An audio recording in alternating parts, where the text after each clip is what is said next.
Hotel में रखे हुए हैं तो तेजस्वी यादव पर कार्रवाई होनी चाहिए। कहाँ गए 4 विधायक आपका? आप तो शुरू से ही बोल रहे थे कि हमारे सब विधायक एक साथ हैं, एक हैं, वोट देंगे, हम लोग जीतेंगे। होटल में कैद किया गया था कि होटल में हम लोग विचार विमर्श और क्या कहते हैं एक साथ मतदान की प्रक्रियाओं से अवगत कराने के लिए जिस तरह की ज़रूरत थी उन चीज़ों पर विचार विमर्श कर रहे थे। एक सही समय से एक साथ हम लोग मतदान करें, सुचारू रूप से मतदान करेंगे, कोई गलतियां ना हो इन को।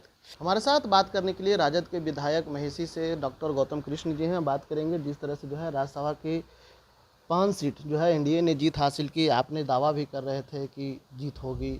कई बार तेजस्वी यादव के सरकारी आवास पर बैठक भी हुई, बैठक में सब लोग शामिल हुए हैं, लेकिन रिजल्ट क्या आया? दावा तो हमारे नेता भी किए, हम लोग भी करते थे, छोटे कार्यकर्ता थे तब भी, लेकिन दावा था और करेगा नहीं। हमको लगता है हर व्यक्ति को यह स्पष्ट था कि महागठबंधन परिवार एक है और समान विचारधारा पे चलने वाली जो भी पार्टियां हैं वो एक साथ है और सबको मिला करके जो एक साथ एक प्लेटफॉर्म में थे वो सब मिला करके 41 की संख्या आ रही थी। तो 41 की संख्या पे हम लोगों का एक जीत सुनिश्चित था, इसलिए सब लोग दावा कर रहे थे, हम भी दावा कर रहे थे। लेकिन सत्ता शक्ति साजिश षड्यंत्र के इस दौर में लोकतंत्र को जो हमेशा से कमज़ोर करने का काम किया है, ये कमज़ोर करने वाले लोग कौन है, ये लोकतंत्र को हराने वाले लोग कौन है, गरीब गुरबा कमज़ोर अक़लियत और महादलित इसको की आवाज़ को दबाने वाले लोग कौन है? जिन लोगों ने मिल करके लोकतंत्र को हमेशा गला घोंटने का काम किया है, आज भी लोकतंत्र की गला घोंटा जा रहा है। इसलिए हम कहते हैं जो लोग अभी इस बात से सहमत नहीं होंगे उनको कल लगेगा। नीतीश बाबू के बारे में भी हम कहते थे बड़ी देर हो गए साहब को बीजेपी को समझते समझते, आज नीतीश जी समझ रहे होंगे ज़बरदस्ती कैसे उसको दिल्ली भेजा जा रहा है। तो इसलिए हम कहते हैं ये सत्ता शक्ति और साजिश का दौर चल रहा है। ऐसे में लोकतंत्र की हत्या तो सुनिश्चित है ही। तेजस्वी यादव जी को 25 में सब लोगों ने सत्ता शक्ति और साजिश और षड्यंत्र के बदौलत धन बल छल बल कपट बल के आधार पर हराया गया, एक साथ सब लोगों ने मिल करके। आज भी राज्यसभा में यही हुआ। तो यहाँ ये प्रश्न आता है कि ये जो 4 लोग मतदान नहीं किए, ये मतदान करने से इन लोगों को दूर रहने के पीछे के कौन कारण है, उनकी समीक्षा होगी। उन समीक्षा के बाद जो बात सामने निकल के आई वो किसी से छुपा हुआ नहीं रहेगा। लेकिन उन्होंने तो कहा कि देखिए हम चाहते थे कि हिना साहब के भेजा जाए या फिर अब्दुल बारी सिद्दीकी के, लेकिन फिर उनको हम तो जनता को किसको भेजा जाए नहीं भेजा जाए ये शीर्ष नेतृत्वकर्ताओं का फैसला होता है, ये हमारे नेतृत्वकर्ताओं का फैसला होता है।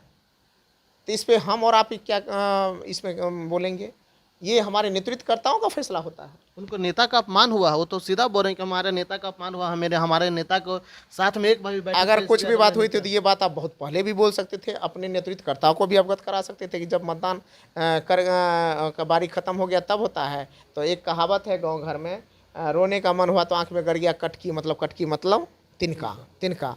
तो इसलिए मन में कुछ और जुबान पे कुछ और बात अलग हो जाता है, वो बात समीक्षा में सामने आएगी।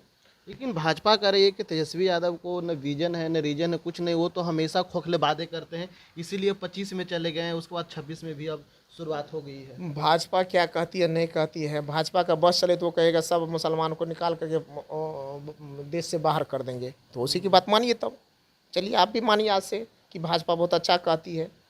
तो भाजपा क्या कहती है उससे मुद्दा नहीं है, हमारा देश का संविधान क्या कहता है ये मायने रखता है, मानवता क्या कहती है ये मायने रखता है, समाज के अस्थायित्व और विकास के लिए क्या ज़रूरत है ये मायने रखता है,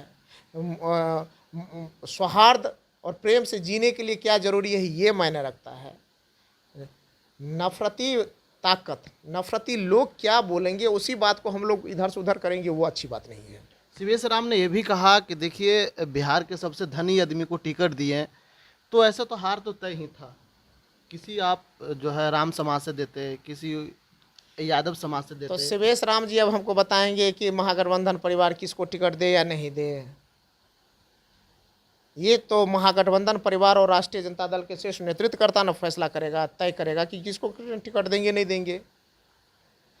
तो इसलिए कहता है कि हमारे नेतृत्वकर्ताओं ने जो फैसला लिया वो अच्छा फैसला था, लेकिन सत्ता शक्ति और साजिश के दौर में कहाँ किसको किस रूप में दूर किया गया, किन साजिशों से दूर किया, इस बात की समीक्षा होनी चाहिए। लेकिन वो तो कह रहे हैं कि अगर इस बात को उन्होंने कहा कि 41 विधायक हम होटल में रखे हुए हैं तो तेजस्वी यादव पर कार्रवाई होनी चाहिए। कहाँ गए 4 विधायक आपका? आप तो शुरू से ही बोल रहे थे कि हमारे सब विधायक एक साथ हैं, एक हैं, वोट देंगे, हम लोग जीतेंगे। होटल में कैद किया गया था कि होटल में हम लोग विचार विमर्श और क्या कहते हैं एक साथ मतदान की प्रक्रियाओं से अवगत कराने के लिए जिस तरह की ज़रूरत थी उन चीज़ों पर विचार विमर्श कर रहे थे। एक सही समय से एक साथ हम लोग मतदान करें, सुचारू रूप से मतदान करेंगे, कोई गलतियां ना हो। इन ये हर पार्टी करती है। क्या पूछिएगा बीजेपी में ऐसी बात नहीं हुई, वहाँ भी बैठक हुई होगी। उसको पूछिएगा क्या कहते हैं जदयू में ऐसे भी आवश्यक बैठक वहाँ भी हुई होगी। इसलिए ये सब कोई बात नहीं है, इस तरह के आरोप प्रत्यारोप निराधार हैं। लेकिन आपके विधायक भाग क्यों गए? उनका सवाल है कि आपके विधायक भाग गए, जब साथ में थे तो भागे क्यों?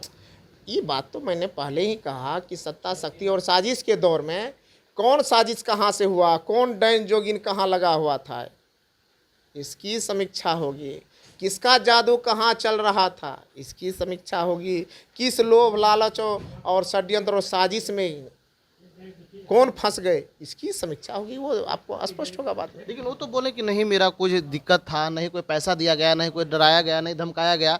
ये जो है बात कहें मनोज विश्वास ने, और उसके बाद जो है कांग्रेस के प्रदेश अध्यक्ष राजेश राम ने वीडियो जारी करके कहा कि देखिए हमारे जो विधायक को जो रखा गया है वो प्रलोभन दिया गया होगा या फिर डराया धमकाया गया होगा, इसके वजह से जो है नहीं पहुंच पाया वोटिंग। ये बात तो हमारे शीर्ष नेतृत्वकर्ताओं के चिंतन मंथन करने के बाद उपरांत ये बात आप लोगों के सामने आएगी कि किन परिस्थितियों में क्या हुआ, कैसे क्या गया। इन बातों पर समीक्षा बाद में होगी। लेकिन एक आखिरी सवाल लेंगे। एनडीए कह रही है कि 2025 में जिस तरह से जो है जनता ने नकारा, विधायक ने जो है इस बार नकार दिया, तेजस्वी यादव कहीं के नहीं रहेंगे। तेजस्वी यादव जी जनता के दिल में थे, जनता के दिल में है और जनता के दिल में रहेंगे। जो लोग ऐसा कह रहे हैं उसको पूछिए कि सरकारी धन का बंदरबाट नहीं होता, 10,000 का लूटम लूट नहीं होता, और राज्य सरकार से लेकर केंद्र सरकार तक साजिश नहीं होता, तो तब फिर आप यह जो अभी बोल रहे हैं आप यह बोल भी नहीं पाते। लेकिन शुक्र मनाइए कि सरकार का बंदरबाट, सरकारी धन का बंदरबाट हुआ। अभी खजाने में पैसे नहीं है, लोगों को वेतन देने के लिए पैसे नहीं है, सड़क और विकास के नाम पे पैसे नहीं है। ये पूछेगा, इसका जवाब दो ना भैया तुम पहले, कि जो लूटम लूट उठा करके जीत के आए हो, खा रहे हो मलाई, अब उसके बाद बोल रहे हो, उपदेश दे रहे हो। तेजस्वी यादव के हारने का तो ट्रैक बन चुका है। कौन कहता है ट्रैक बन गया? अब 20 में जो सबसे बड़ी पार्टी बन के आया था वो किसकी बदौलत बन के आया था? तेजस्वी यादव जी ऐसा अकेला शेर है जिसको हराने के लिए सारे लोग एक हो जाते हैं। केंद्र राज्य सरकार से लेकर केंद्र सरकार तक अकेले तेजस्वी यादव जी की, उसके बाद ईडी सीबीआई इनकम टैक्स, उसके बाद सत्ता शक्ति साजिश, पूरे लोग मिल करके अकेले तेजस्वी यादव जी उन सब से लड़ते हैं। अब फिर उठा रहे हैं सवाल, वो तो संवैधानिक संस्था है, संवैधानिक संस्था को दुरुपयोग संवैधानिक संस्था नहीं है, मोदी संस्थान है। आप झूठ बोल रहे हैं। अब मोदी संस्थान जो ये चुनाव आयोग इस बार क्या हुआ, चुनाव आयोग बिल्कुल मोदी आयोग की तरह काम किया है। चुनाव आयोग ने चुनाव लड़ा है इस बार। यहाँ तो बीजेपी जदयू से ज़्यादा उन लोग एक्टिव होकर के चुनाव लड़ रहे थे। तो इसलिए हम कह रहे हैं कि यह देश लोकतंत्र के खात्मे की ओर बढ़ रहा है। ये जो लोग षड्यंत्रकारी लोग हैं, ये लोकतंत्र को कमज़ोर करने में रात दिन लगे हुए हैं। लोकतंत्र को मानने वाले भी हैं। लोकतंत्र को मानने वाले तो आप लोग थोड़ी मानते हैं। हम लोग लोकतंत्र को नहीं मानते हैं तो भैया आपके साथ बैठ करके अभी क्या कर रहे हैं? लोकतंत्र को मान रहे हैं तब तो अपनी बात को रख रहे हैं सामने में। लोकतंत्र को मान रहे हैं तब तो हम लोग गरीब गुरमों के पास जा कर के उनके हक अधिकार की बात को करते हैं। लोकतंत्र को जो ख़त्म करने की बात करता है वो न जनता के बीच में जाते हैं, न लोगों से मतलब रहता है। सत्ता शक्ति साजिश के दौर में लगे रहते हैं, षड्यंत्र के दौर में लगे रहते हैं। गरीब के साथ तो एनडीए है, वो तो 55 किलो अनाज भी दे रही है। लालू जी चारे खा जाते थे। अपना बपोती घर से दे रहा है, अपने बाप के घर से कोई दे रहा है कि सरकार का दे रहा है? इसलिए अलूल जुलूल का सवाल मत पूछिए। सरकार का है बस देख 10,000 दे दिए, अब क्या हुआ? विकास का काम रुक रहा है, वेतन का काम रुक रहा है। इसलिए भैया बहुत बात है। अभी इस देश को समझने में बीजेपी को कुछ दिन और लगेगा, और नीतीश जी को समझते समझते जब देर हो गई तो दूसरे को अब क्या कहिएगा। आज नीतीश जी को लग रहा है कि बीजेपी ने हमको खा गया, कुछ दिन में बीजेपी और जदयू को खा जाएगी, उसको भी देख लीजिएगा। चलिए, ये थे डॉक्टर गौतम कृष्ण ने, राजद के विधायक हैं महिषी से। इन्होंने साफ तौर पर कह दिया कि देखिए बीजेपी को समझते समझते नीतीश कुमार के देर हो गई। नीतीश कुमार को आज लग रहा होगा कि हमें राज्यसभा भेजकर खा गई। वहीं जो है देश को समझना होगा बीजेपी कितना जो है काम करती है, क्योंकि जिस तरह से जो है लोकतंत्र की जिस तरह से जो है जीत हुई है, उसको लेकर के बीजेपी कह रही है कि हमने लोकतंत्र को माना है और लोकतंत्र को जीत हुई है। जनरल आपके लिए पटना से ब्रजेश कुमार।